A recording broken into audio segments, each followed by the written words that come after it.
A antiga Israel queria que Jesus fizesse algo sensacional para provar que ele era realmente o Filho de Deus. Mas Jesus está dizendo nesta passagem: vocês estão buscando um sinal. Muito bem, eu lhes darei um sinal. Eu sou o sinal. Agora, quando você se depara com Jesus, qual é a sua reação? Quando você é confrontado com Jesus Cristo, qual é a sua reação? A reação dos escribas e fariseus foi de hostilidade. Já o povo dos dias de Nínive se humilhou e se arrependeu ao enfrentar e se deparar com Deus. E a pergunta que todos fazemos hoje é esta: o que vocês pensam de Cristo? Quem é Jesus Cristo? Mas a nossa geração ficou obcecada por Jesus. Os jovens estão falando sobre Jesus. Ele é o assunto das conversas hoje. Nas universidades, nas escolas. Em todos os lugares, os jovens estão discutindo sobre Jesus Cristo e perguntando: quem é Ele? Quem é esse Jesus? Não podemos escapar dele. Você se lembra daquele dia em que Saulo estava a caminho de Damasco, perseguindo os cristãos, quando de repente uma luz ofuscante apareceu e o fez cair por terra? A primeira pergunta que ele fez foi: quem és tu, Senhor? Essa é a mesma pergunta que a nossa geração de jovens, nas universidades, está fazendo hoje: quem és tu, Senhor? Quem é Jesus? Porque não conseguimos escapar dele. Porque ele está em nossa consciência e em nossa mente, a ponto de que nossas peças, nossos poemas e nossas óperas sejam sobre ele. Ele é apenas um herói, revolucionário ou algo mais. Ele viveu apenas 33 anos. Ele nunca viajou mais de 100 milhas. Ele nunca teve educação formal. E ainda assim, 2000 anos depois, uma geração inteira continua falando sobre Jesus Cristo. Alguns diziam que ele era um homem louco. Outros disseram que ele era um revolucionário. Ou será que Jesus era alguém que defendia o sistema?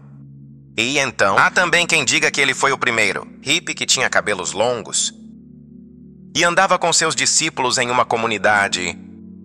Mas na verdade nós não sabemos como ele era.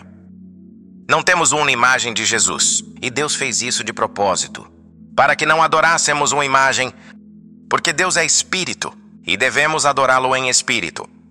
E então, havia pessoas que diziam que ele era deliberadamente, que ele era um homem mau, que ele era um diabo. O que ele realmente foi? Essa é a questão. Jesus Cristo, quem és tu? Quem é Jesus? Não podemos escapar dele. Tentamos fugir, mas lá está ele.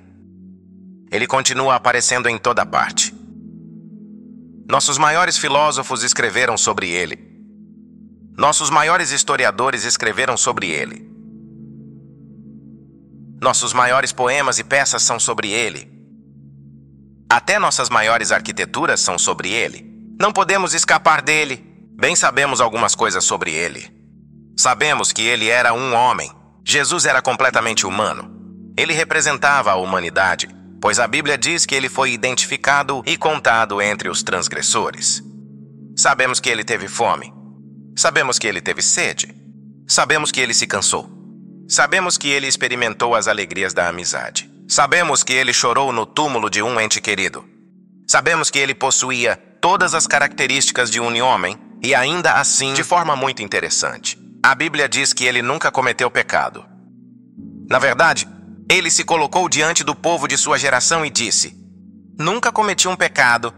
Ele disse: qual de vocês pode me acusar de algum pecado? Eles não podiam dizer nada. Todos nós somos pecadores. Mas Jesus passou por todo tipo de tentação, assim como nós, e não há aprovação, teste ou tentação que Jesus não tenha enfrentado antes de você. E ele resistiu e venceu tudo.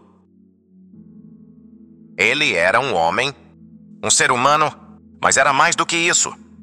Ele declarou ser o único filho, unigênito encarnado de Deus. De fato, ele afirmou pré-existência. A Escritura diz: No princípio era o Verbo, e o Verbo estava com Deus. E o Verbo era Deus. Antes do tempo começar, ele já existia, ele disse antes de Abraão nascer. Eu existo eternamente. Ele se levantou e disse, eu sou Deus. Ele é porque sempre existiu. De eternidade a eternidade, ele é Deus. A Bíblia diz, e o Verbo se fez carne e habitou entre nós. Em outras palavras, o Verbo, a palavra de Deus, o Deus eterno, se fez carne na pessoa de Jesus Cristo e viveu como um homem no mundo. É isso que a Bíblia ensina. Você precisa aceitar que ele não foi apenas mais um revolucionário. Ele não foi apenas mais um hippie. Ele não foi apenas mais um grande homem. Ele era Deus em carne e osso. E toda a ética que ele ensinou, nenhum homem nunca ensinou como ele. Se alguém lhe bater numa face, ele diz, ofereça também a outra. Jesus ensinou que devemos perdoar. Ele ensinou uma revolução na maneira como devemos viver. Ele nos ensinou que não são apenas as ações exteriores que Deus julga, mas também os pensamentos e intenções internas. Ele disse, Moisés nos ensinou nos 10 mandamentos, não cometerás adultério. Mas eu vos digo que se alguém olhar para uma mulher com desejo impuro, já cometeu adultério em seu coração. Ele disse, vocês ouviram o que foi dito aos seus antepassados, não matarás, mas eu lhes digo que qualquer que se irar contra seu irmão estará sujeito a julgamento. Ele levou a ética humana ao mais alto nível e exigiu que vivamos esse tipo de vida, porque ele mesmo viveu esse tipo de vida. Como você explica Jesus? Jesus Cristo, tu és quem dizes ser. Ele acalmou o mar. Ele tinha poder sobre a natureza. Ele podia pegar um relâmpago e lançá-lo de volta às nuvens. Ele tem poder sobre a natureza porque ele é o Deus da natureza. São suas leis e elas o obedecem. Ele tinha autoridade sobre as doenças. Jesus fez cegos enxergarem, fez surdos ouvirem, fez mudos falarem. Ele ressuscitou os mortos. De acordo com o registro, ele tinha autoridade sobre os demônios. E então olhe para a morte que ele teve. Algum homem já morreu como Jesus. A terra tremeu. As rochas se partiram. Os sepulcros se abriram. Até mesmo os soldados confessaram verdadeiramente. Este era o Filho de Deus. Qualquer um que veja Jesus naquela cruz e não seja tocado tem um coração de pedra. Primeiro tiraram as roupas dele. Depois pegaram longas tiras de couro, com esferas de aço ou chumbo nas pontas, e o açoitaram nas costas, até que ele mal pudesse ficar de pé. Então colocaram uma coroa de espinhos sobre sua testa, e seu rosto começou a sangrar. Eles riram dele, cuspiram nele e zombaram dele, com um simples estalar de dedos. 72 mil anjos já haviam desembainhado suas espadas, prontos para resgatá-lo e varrer este planeta da existência do universo. E Jesus disse não, pois para isto nasci. Não digam que esta é uma religião de homens brancos ou de homens negros. É uma religião mundial. Ele fez isso por todo o mundo. Quando ele morreu naquela cruz e foi pregado nela, pregaram os cravos em suas mãos e nos pés. E sabe o que ele disse? Ele disse, Pai, perdoa-lhes porque não sabem o que estão fazendo. Perdoa-lhes. Foi assim que ele enfrentou a violência de seu tempo. E então na cruz, ele disse, meu Deus, por que me abandonaste? Depois inclinou a cabeça e disse, está consumado. O que ele quis dizer com isso? Ele quis dizer que o plano de salvação estava concluído. Agora Deus pode perdoar todos os teus pecados, porque Jesus terminou o plano de Deus para a tua salvação. Porque veja, Deus conhece cada um de vocês pelo nome. Ele tem até os fios de cabelo da tua cabeça contados. Deus olha para você como se fosse a única pessoa em todo o universo. Ele vê você, somente você, E naquela cruz, Jesus teve a capacidade de pensar em você e Ele te amou o suficiente para permanecer na cruz. Já houve amor maior do que esse? Porque Ele viu que ressuscitaria dos mortos. Ele viu que nas gerações futuras haveria um povo reunido em seu nome, que formaria seu corpo. Ele viu o dia em que reinaremos com Ele em seu reino. Sim, eles o colocaram em um túmulo. E se Ele não tivesse ressuscitado, não haveria evangelho. Jesus Cristo está vivo. E quando foram ao túmulo pela manhã, ouviram a maior notícia que o mundo já conheceu. Ele não está aqui, Ele ressuscitou. Ele está vivo. E o que inspirou os discípulos a pregarem por todo o mundo foi a ressurreição. Eles pregavam em toda parte que Jesus está vivo. E então, o que acontece com as pessoas que recebem a Cristo? O que acontece com elas? Tivemos aqui na outra noite um homem que era líder dos Panteras Negras. Ele disse que achava que poderia mudar o mundo através do movimento Panteras Negras, até que conheceu Jesus.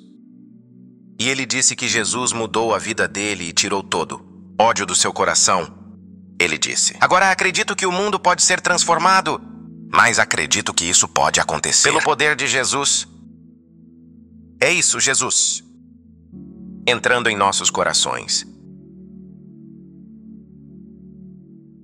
Quem és tu, Senhor?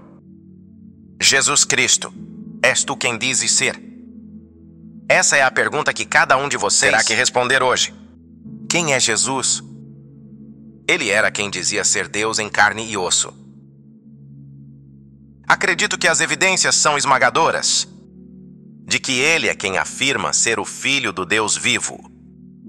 Eu não posso prová-lo cientificamente, mas posso prová-lo pelas vidas que Ele transforma. A cada dia, posso prová-lo porque em meu coração não digo acho ou espero. Eu digo sei. E você sabe, há outro elemento em nossas vidas, sobre o qual não pensamos muito. E esse é o elemento da fé. Você pensa na fé que você tem que ter todos os dias. Você tem que ter fé de que sua esposa não colocou veneno no seu café esta manhã. Você tem que ter fé. Ela até pode ter tido vontade, mas não fez. Você tem que ter fé quando vai ao banco, escreve um cheque e o assina e tem dinheiro na conta. Você tem que ter fé de que o banco vai pagar. Tudo o que fazemos é por fé. Muito bem, pegue essa mesma fé e coloque em Jesus Cristo como teu Senhor e Salvador. E você saberá quem Jesus é. Você o aceita pela fé, Ele entra na tua vida e no teu coração. E então você crerá que Ele é quem afirma ser.